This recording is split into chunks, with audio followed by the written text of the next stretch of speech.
माझी सगळी कामं आटोपली होती. दूध आलं होतं उशिरा, नंतर गरम करायला ठेवलं आणि ते गेलं उतू. आणि मला लहानपणीची आठवण आली की आई चुलीवर दूध तापायला ठेवायची किंवा स्वयंपाक करायची.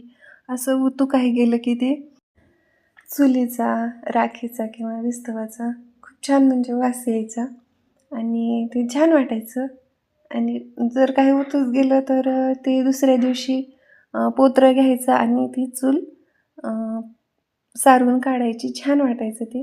पण आता नुसता डोक्याला ताप झाला. गॅसवर काही स्वयंपाक केला किंवा दूध गरम करायला ठेवलं, ते उतू गेलं की घाण दिसतं ह्या ओट्यावर हे. आणि मग लगेच आपल्याला ते घासत आणि पुसत बसावं लागतं. पहिलं आपली आजी काय झालं, कशाचा राग वैताग आला की म्हणायची घाल चुलीत ते.